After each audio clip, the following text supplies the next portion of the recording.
As after game one, I'd like to say no, but hey, you never know. When we hit the rift here, as we are going to jump into big bans, this time around SKT on blue, Gen.G going over to the red side. So SKT does have that ability to go for the first pick, but Gen.G could get that counter pick for one of their solo lanes. Well, definitely taking a while on their decision here. Karma now being banned away. This is interesting because SK Telecom as a team actually, I would suspect, would be able to play Karma, but as we mentioned earlier, if you do consider yourselves to be the better team, you don't need to look for these cheesy strategies. And now Galio being banned away by Gen.G. And I'd really like to see them follow up with an Ezreal ban here at some point. Don't give that over to Teddy. The champion is definitely too powerful. Kai'Sa now. Yeah, I mean, you could ban the Kai'Sa away from Ruler and threaten a first pick Ezreal, kind of as Gen.G did, but Gen.G a little bit smarter after the first game. They understand exactly how strong Ezreal is. They're going to take it off the rift. So Gen.G already off to a much better start. Faker not looking very pleased with that. And we'll have to see what the third ban for SK Telecom will be. Will it be a Yorick? And instead, that's actually just going to be Tahm Kench. Yeah, we saw that the first time around from Gen.G. Their third ban was the Tahm Kench, so neither of these teams want to give that one away. Now, Gen.G, they do have the counter pick available to them on the red side. Maybe they just ban Jace here. Instead, actually, Lucian. Yeah. Still the only champion right now in LCK that has 100% presence in pick and bans every single time he's picked or banned. He's the only champion to still be that way. And we're talking about tier list across the board, but especially for the support role, Thresh seemingly at number 1 right now. And they will lock that in, saying it was the decision-making, not the pick of the Thresh that lost this game 1.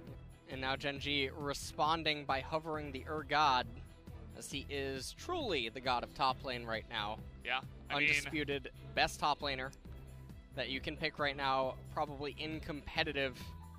And we'll have to see what Gen.G ends up accompanying this with. Yeah. You could think about the old SKT strategy at the beginning of this year of Urgot Lissandra, but maybe you don't want to pick up that Lissandra too early. Maybe you just head back towards a support pick. Once again, they did that in game number 1 on the blue side, picked up the Braum and Urgot, and honestly, Life, he looked very comfortable on that pick, so wouldn't be surprised to see it locked in, and there it is. And, well, there's Braum. Yes.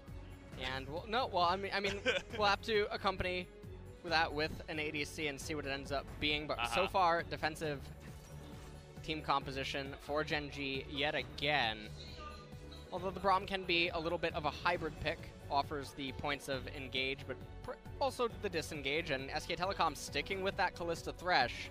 In Gen.G, they won't have Ezreal as an answer to it this time around. Yeah, definitely a bit more comfortable to take it this time, and you were mentioning maybe a Jace ban, but instead, with it left available, Khan will say thank you very much. Yeah. Yorick could end up coming in here, and then you could just move the Urgot into the mid lane.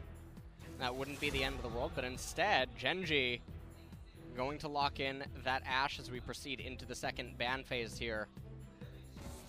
So now bottom lane could definitely get a little bit scary with the Ashe ultimate. Jarvan now being banned away. They do have a few immobile champions, but not the end of the world. SK Telecom now, maybe you just want to pinch AP champions, as Gen.G is extremely heavy in the magic damage department. And if you're SKT, you're probably already just envisioning the amount of ninja tab eyes that you're going to be purchasing.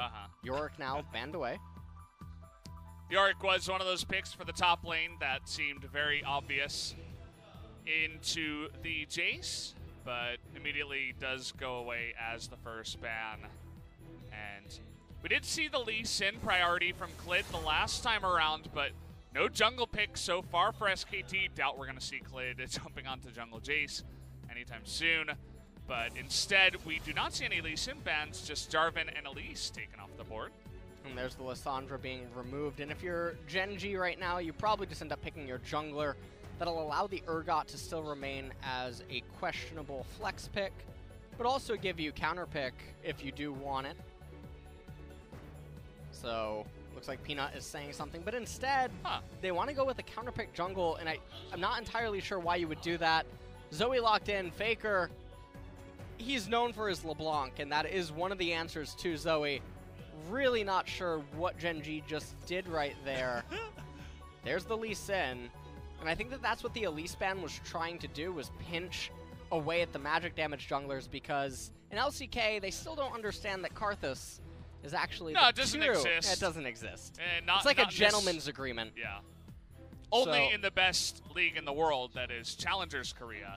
Do they know about that one? LEC, I mean, they do have it in other leagues as well. But not in the LCK. We're not quite on that level yet, LS. We're not. You can't expect that much from us. Yeah.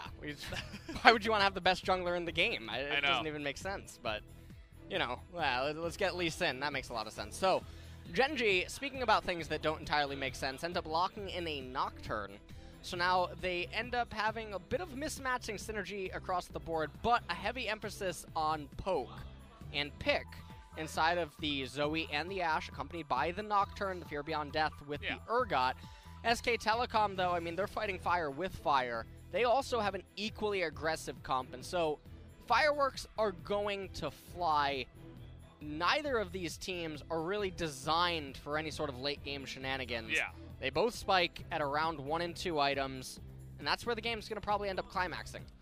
I mean, it wasn't just you guys out there that were seeing Tank Silas and Corky from behind and just shaking your head. SKT as well went back to the drawing board and said, instead of playing that super passive style after getting behind in the early game and making a couple of mistakes, we're going to get ahead and be aggressive with some fiery picks. As you can see here, Kalista Thresh remains. That headset, unfortunately, taking a fall, but the rest of the composition definitely designed to get in your face as they replace Silas and Corky with LeBlanc and Jace. Taking another quick look at this team composition, Jace, Lee Sin, LeBlanc, Kalista, and Thresh. This composition wants to get in your face with a heavy emphasis around the mid and top lane for the Lee Sin, with Kalista and Thresh doing their own thing down in bottom. Massive amounts of aggression. This is giving me a KT-type vibe of old days with how they drafted. On the flip side, Urgot, Nocturne, Zoe, Ashe, and Braum. This team composition gets really scary at level 6. Until then, they really need to weather the storm.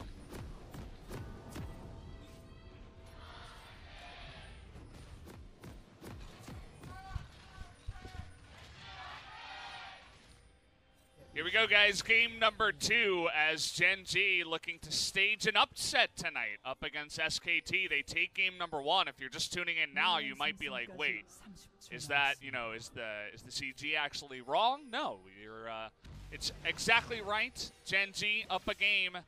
Not what we were expecting coming into this one, but Gen.G certainly impressing, and SKT definitely have to impress us after game number 1. And, well, we'll take a look at how they're going to try to attack this early game, because they have to make sure to fade any Lee Sin ganks, and they can't fall that far behind in CS, because, like we talk about with poke and pick comps, they fall behind, it becomes so difficult to come back. Especially because this type of a pick composition, it's very face-up. You know exactly when it wants to do stuff to you because of the heavy cooldowns. So SK Telecom, I mean, looking forward to see that this is the comp that they want to try to bounce back with here in game number 2 after suffering the game 1 loss.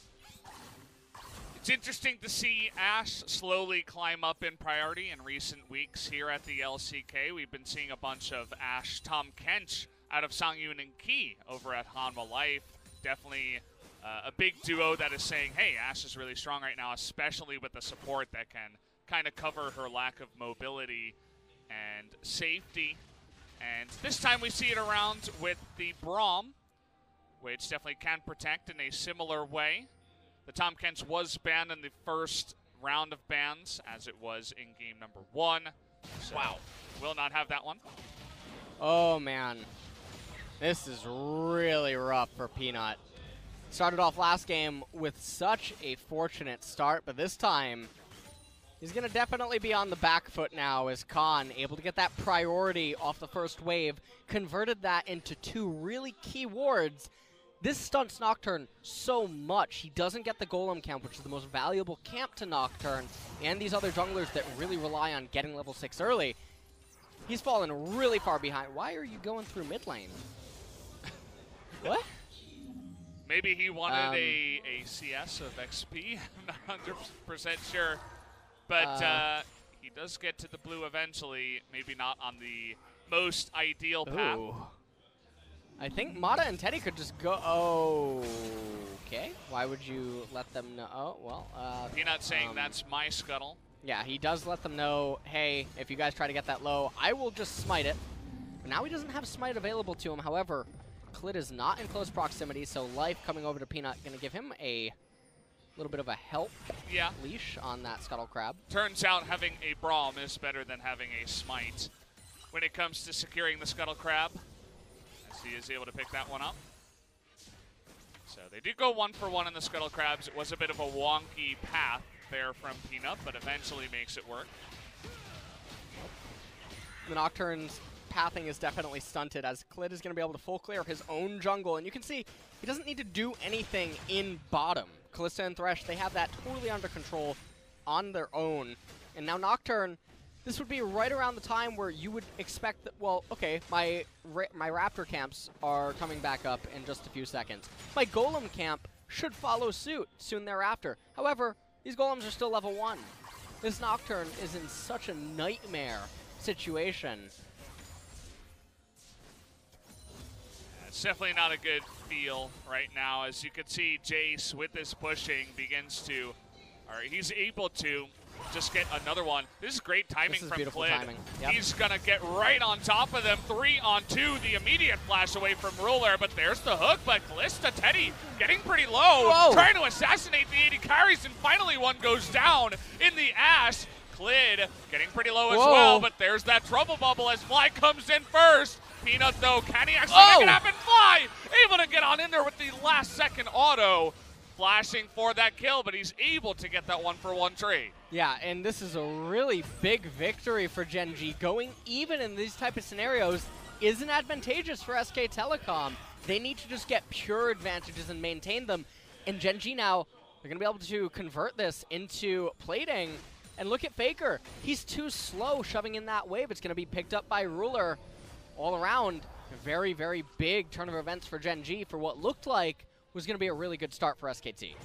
Yeah, just great roam. Fly able to get there first. You can see right now he was backing, but he stops backing immediately once this fight starts. Yeah, and you can see that Mata, he lands the hook, but Teddy was stunned, and Peanut was just on the horizon of this whole fight transpiring, and Clid flashing away right there, but because Fly had priority in mid lane, he was able to run down here into bottom lane, use that flash to help pick up the kill onto Teddy just there, converted into plates, and Faker way too slow to try to crash the mid wave. That was a very close encounter. Looks like that hawk shot actually gave him the vision of the brush right next to him, because he did not want to go into that one. Had the wherewithal to get on top of it. One of the things I was noticing from the runes, we don't exactly get the secondary runes, but there was no minion dematerializer or stopwatch or anything from Faker, so he may have gone inspiration, but he didn't take some of those items that help push, whereas Fly was able to get it, which is part of the reason why, you know, on a cannon wave was able to get the big push. He was backing to get a nice little back timing, but instead, because of that push, was able to get into the bottom lane first. Right now, top lane, a little bit of a gentleman's agreement still. Nothing really happening, but should be noted that Cuvée is actually ahead of Khan in CS, with the lane state in a relatively good spot. Khan does have to be careful. I do believe that Peanut will get level 6 off of this camp. And Clid is still a little bit ways away from pathing onto the left-hand side of the map. Not sure if he just wants to go down to his golems at... Oh, well, it doesn't give him 6. Yeah. Well. Maybe it was from the Krugs that just weren't able to be rubber banded. Yeah. Didn't quite have that XP that you would expect. Life coming in now and clearing out this vision at the exact time that Peanut is going to the right-hand side. This could end up actually lining up relatively well. And the reason for that is because Clid probably wants to go onto the left-hand side of the map following this to do the blue handoff for LeBlanc, and look at how safe of a route Peanut is taking. He's saying, look, I don't want there to be any wards left of my Wolves' life. I know you just cleared out the ward at my blue buff. Yeah. I want to come bottom right when Ruler's trying to hit level 6, but also Clid shouldn't be here at this point. He should be pathing to the left-hand side of the map to hand off the blue. Zoe has priority. She's coming for some fireworks, too. Yeah, Clid knows this is coming. It feels like SKT have an idea that this should be coming at this timing, especially with no summoners, no flashes on the bottom lane of SKT. So they do get the push, and in fact, not quite able to make the gank happen just yet. Clid is still down here in the bottom lane, waiting for a gank to happen. And this is one of the problems with this type of a team composition. You know that you have to get advantages. It feels so bad when you're not accruing them the longer the game keeps going. And right now, Gen.G, they have this freeze, and it feels so awful for Teddy. Ruler, he has teleport on Ashe.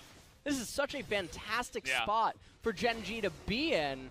Now Clid making his way to the left-hand side of the map. Fly is on an adventure. He's scavenger hunting for some spells or something. And the whole map state right now for Gen.G is actually fantastic.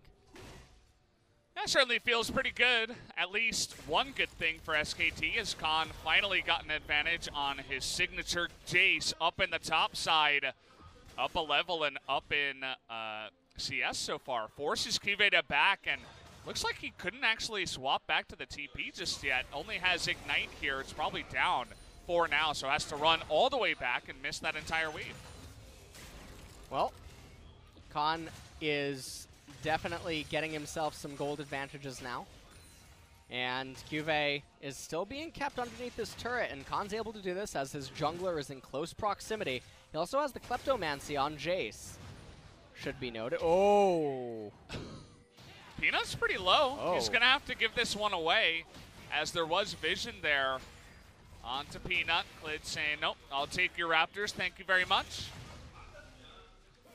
And so Clid continues to extend his level advantage.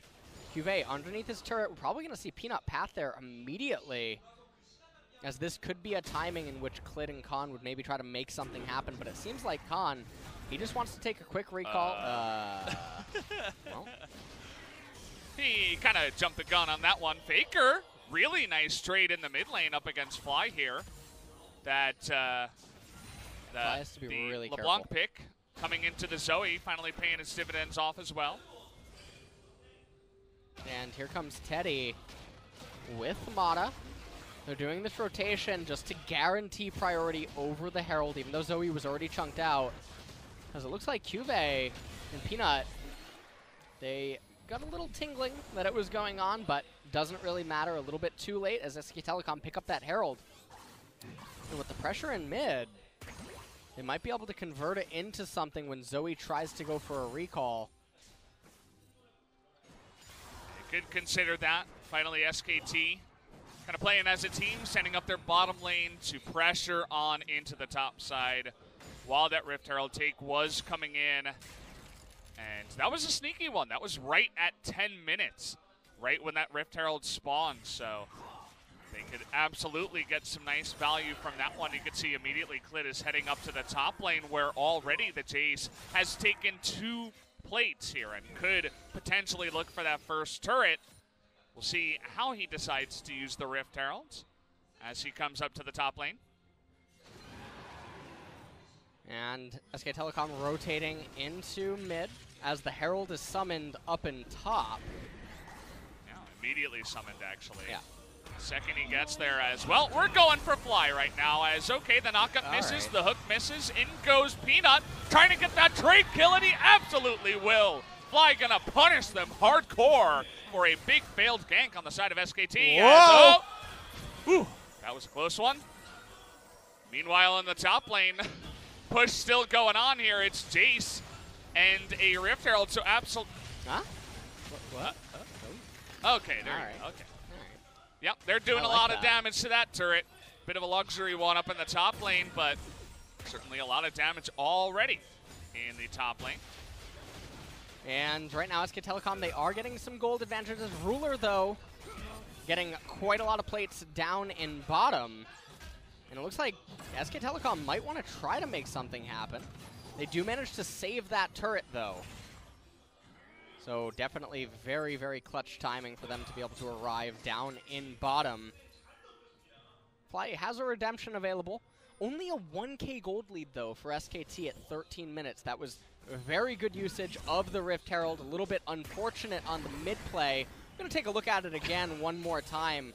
Kalista alting Mata and trying to get onto play, but everything just completely whiffs. So, I mean, hitting skill shots like that, they have a career in the NFL at least. Yeah, I mean, it's that's not what you want from your main shot caller, your support. You want him to get in there and actually make the big plays. Seems like he definitely is a little bit off. We expect a bit better from the side of Mata from what he's been able to do in the past, but so far hasn't been showing up tonight, to be honest. And we will have an Ocean Drake going the way of SKT, the second one already in this game, so not half bad once you get those Oceans to stack. And, well, the double Ocean can certainly help out if it's going to be some sort of a Zoe standoff or if SK Telecom get Baron. But other than that, SK Telecom, it wants to go in, it wants to be decisive and fast, not sit back and regenerate after, you know, in between minion waves and whatnot. So now turret platings are going down, and look at the itemization across the board. There's a lot of Ninja Tabbies for Gen.G so far, and Merc Treads on the side of SK Telecom because of all the CC that is present on the Gen.G comp, and this makes it very easy for Urgot, Nocturne, and Ashe to deal a lot of damage inside of these team fights. Yep, always got to look at boot itemization, can certainly come into play in some of these fights. As I suppose with all the Ninja Tabby, that maybe Faker can get something done on his LeBlanc, as Mata looking to make up for that earlier play. Comes back to the mid lane after they lose their bottom turret. Going for a bit of a roam here, a bit of an adventure into Gen.G's red side jungle as all 5 members of SKT looking for a pick. And Cuvée trying to defend that turret with his last breath. Clid maybe wants to make something happen. Khan trying to soften him up a little bit, but nothing going to be able to transpire up here in top lane as the minions are still ways away. And the Mountain Drake that's coming up in 3 minutes, that needs to be a very high priority for both of these team compositions. SK Telecom can definitely utilize that to convert immediately into a Baron, provided that they could snipe one of the Gen.G members around the 22 minute mark. Ooh. That's second time that's going to happen like that. Faker getting caught with some of these trouble bubbles. Fly really knowing exactly when to send them the second the distortion comes forward from Faker. Still just maintaining that 1k presence, Brawl. but yeah. In a lot of trouble here. The Kalista going in, but Ruler going to land that one, and a big paddle star onto the Kalista sends SKT running. They're not going to continue that fight after that. Yeah. And SKT, they're going to have to use some of their summoners just now. And Gen.G, they're just trying to stabilize the map. And fortunately for their team composition, that's all that they have to do. But Ruler looking like, yeah, he's... How about everything in the top lane to kill Ruler? He is the carry, and he has already flashed. See you later, just stand still for the last second of that one as Clid nearly goes down, but they do convert onto a kill onto Ruler. And some... Oh, there's a huge burst damage. The chain's going to land. He does have the stopwatch, but Faker trying to get it done, and he will. He sends the Q forward and gets the essentially a solo kill onto Fly. Yeah, that was a really, really good solo kill by Faker just now. And all this pressure going on around the map, Gen.G not really responding to it. And we were just talking about how they were trying to stabilize, but Ruler dying up in the top lane, and now Fly giving up a solo kill in mid. Oh, he's trying to get on top of Cuvée too. One more Q would have done it, but the stopwatch comes in. You can see Mata desperately wanted to land that last hook as you get the zoom in on Faker. He's getting a little bit angry after the first game and a half here. Yeah, and we'll take another quick look at this solo kill. Fly tries to go forward and land the bubble, but Faker says, you know, LeBlanc's a pretty good champion. Let me show you. As Fly says, no, I'll try to go into Zanya's, but just doesn't matter. Faker able to send that Q off and get the solo kill, as you mentioned. And it came at a really clutch timing. But a question mark pings on Amada as he stopwatches himself by accident. Yeah, it's just not his day. As Faker is really trying to turn that around. As, you know, Fly says, here, I'm coming for you, and Faker really slams the door in his face, and then even Cuvée was considering handing over another kill, as you can really feel Faker's in his groove now on the LeBlanc. And Dragon 5 seconds away now. And Gen.G, I mean, they're in position to try to get it, but so are SKT. Oh, Fly. Oh, boy. Look at that kick. Gets him right back into the team.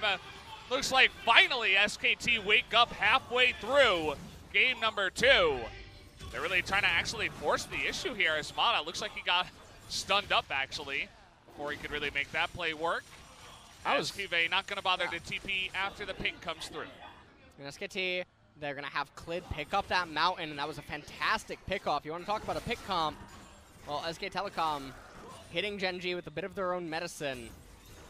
Now they're going to be able to try to raise this mid-tier 1 turret. Faker! Oh, he's so angry! He's getting on in there! Oh! Nearly kills Ruler in the back line, and now he actually is super angry. He's furious right now, actually. He's tilted. Oh, that's, well. Yeah. Anyway. I'm definitely allergic to peanuts. Yes. And he ain't the only one, as Peanut saying, get the hell out of here, Faker. What do you think you're doing to my team? Ruler teleporting back. He's not quite sure what just happened. Yeah. Just woke up from a weird dream, but talking about a weird dream, here's a little bit of Inception. This is what happens when the plane crashes, as Zoe just gets kicked into oblivion, and that's what let SK Telecom get the Dragon. And then right here, Faker, yeah, he's trying to go in onto Ruler to get the kill, but the fear coming out, cleanse, turret helping out, turret steal damage.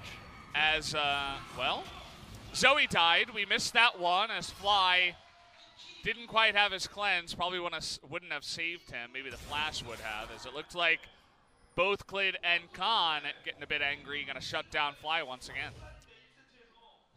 Fly getting Fly swatted this game after that initial good play early on. And SK Telecom, they have a 3K gold lead. We'll just take another quick look at this. He is definitely a little far up. Well, this gets completely blasted. Well, so far right now, Ruler trying to defend the mid-tier 1. And SK Telecom here with about a 3,000 gold lead. Cloud Drake coming up in 3 minutes. Not a very high priority Dragon for either team, so no fireworks should fly around there. They do have the Mountain Drake and Callista. Her Rend is a little bit hurt due to the change, but SKT definitely still have gears available to them to keep trying to make these picks off onto Gen.G. And with all the vision control, it's also going to be a little bit difficult for Gen.G to set up picks. It certainly will be, and Khan really trying to extend his plays here, but okay, has to flash away from that one. That's really unfortunate. They're looking for Peanut now. Speaking about being allergic to that one, they're trying to get on top of him here as, Fly gonna say, get the hell away from my teammate, as they will save Peanut in the end. Ooh, arrow comes in. Unfortunately, that's gonna land onto the Callista.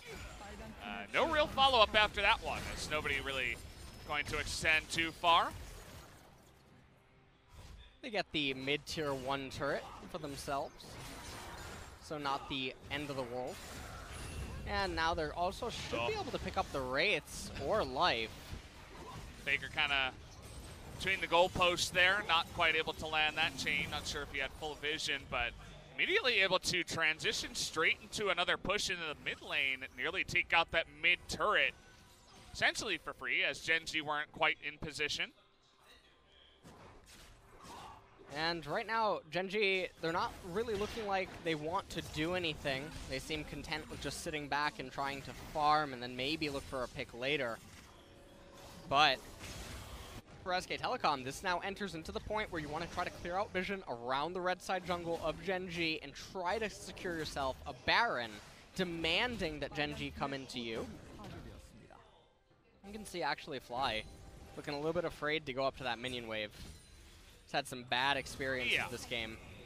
We've all had that moment in solo queue where you're, maybe not paying attention, or, you're in Silver League and you're not 100% sure what vision means, and you just go a little bit too far down the lane, and you just get ganked by 2+ people. That's exactly what happened to Fly. Generally after that, you like to take a back seat and just play very passively, so... Fly actually down 2 levels on Faker currently. That's a nice one, though. They're going to get that Sleepy Trouble Bubble on the Clid. He's trying to get on top of the Lantern as Mata will save him. Gen.G not necessarily reaching for that kill. Yeah, it was a very bizarre close call. It's interesting that Peanut can't find his R key in all of this. It's very surprising. It actually looked like Faker was going to absorb a lot of damage trying to salvage that situation. And with Peanut having Flash, I'm very curious why it didn't go a little bit harder. Yeah, it's maybe it's a team call, maybe just saying, hey, we're not going to go in just yet, as he's had his games as well where he just goes way too deep by himself, and perhaps after the PTSD of those situations, he just says, well, I'm going to be a very much more passive ulting jungler, if you will. Certainly he's had a couple of opportunities here, but hasn't quite taken it. You'll notice his item builds went for a Dirk, but then looks like he wants to reach for Guardian Angel afterwards. Would love to get that item to be a lot more, available to go for those big-time dives.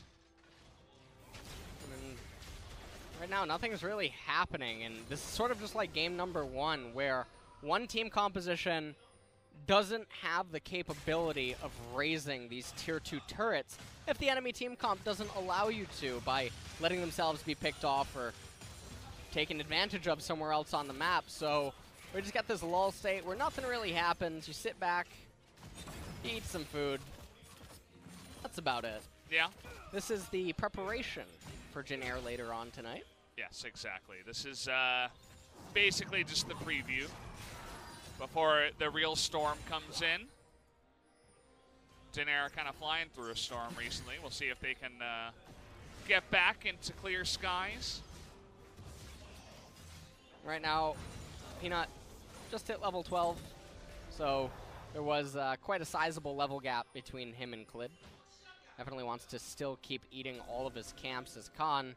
Moving back down into the bottom lane now. He is full AD. He has double lethality items with the Yumu's Ghostblade and the Duskblade with the Black Cleaver. Okay, everybody getting on top of Cuvee, but finally the Nocturne comes in with that Paranoia.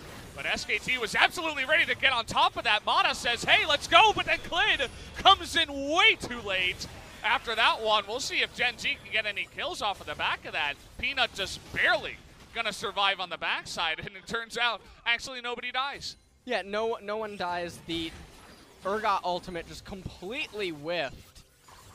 And now, because of that, these are very heavy ultimates for Gen.G.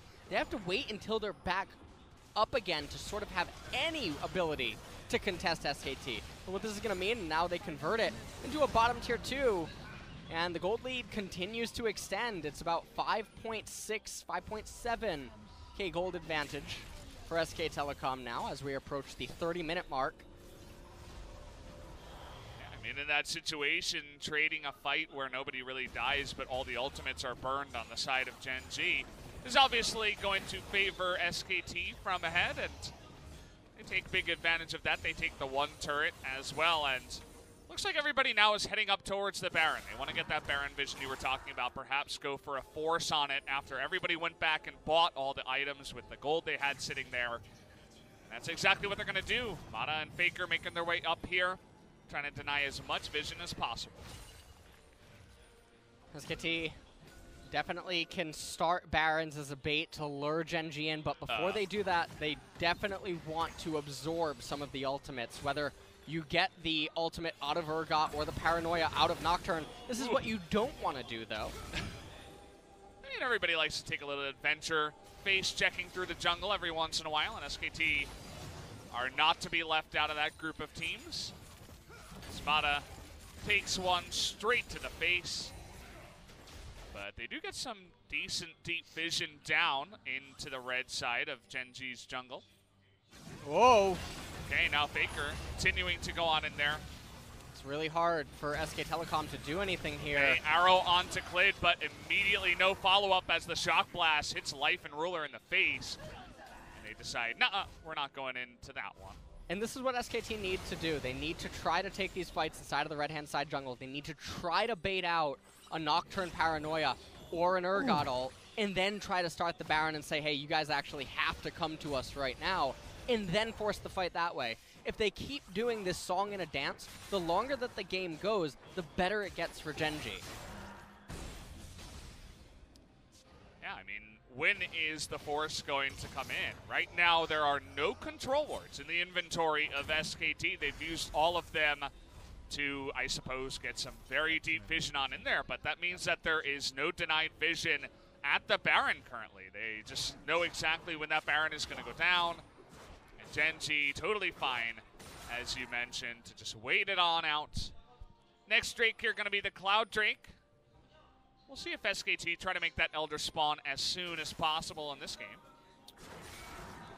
December 19th. December 19th. December 19th, 2019, Brendan. That's when the Force is going to come in. Okay. The next Star Wars installment. Oh, yes. Okay, I see. Just keeping you up to date. That's good. That's very topical here. Well, so far, Cloud Drake now going to be taken. And depending on if it's consumed right away, we'll actually get another Dragon. If you're SK Telecom and you know that you have a reliance on Baron and Elder to end the game, you might actually not want to kill this until you force the Elder spawn. However, I am very doubtful that that is what is going through their mind right now. And so instead, we're going to get another Dragon to end up spawning. What will it be? And another Cloud Drake. How exciting. Hey, Great. Because who wants Elder? You've got a big smile on your face right now. Not me. You would love a I don't sixth want Drake Elder. in this one. No. No. SKT say, I don't care about your composition. We're just going to get 1 million Drakes for our Elder. That, again, no guarantee that they can't even pick that up when it does spawn now a lot later. As, look at Gen.G's items. You see the Stone Plate completed for QFA. Double Guardian Angel on the side of Gen.G. Take a look at the build of Ashe. He goes straight into Play the Rune King and then Phantom Dancer, new Phantom Dancer with another Guardian Angel. He's real scared. Yeah, and I really like the Phantom builds. Dancer. It makes it very difficult, but Life. Oh, okay, see you in another Life. Comes oh, at you fast as everybody tries to jump onto him. But look at this. They're trying to trade onto Khan. As both Ruler and Peanut with their GAs saying, we want to get on in there, but now kind of beating QV into that fight. He actually disdains forward, but he's going to get on it. Faker into the back line, takes out the Braum. Down goes the Urgot, the clean kick from the side of the Lee Sin. Clid and SKT, everybody showing up on a big level, and they don't even need the Baron. They might actually just be able to end the game here. They have the Mountain Drake, and I think that should be the call here is go for the Nexus, try to end the game. Clid tanking with that safeguard. It doesn't even matter. Oh, Faker, his damage insane right now. He says here, hey, take an extra kill. He's just being generous here. As the game comes down to the end of it, double GA on Peanut and Ruler will not matter. They're actually going to wait they want and their get KDA. The kills. They only get one, but they do get a Nexus, more importantly, and tie up the series 1-1.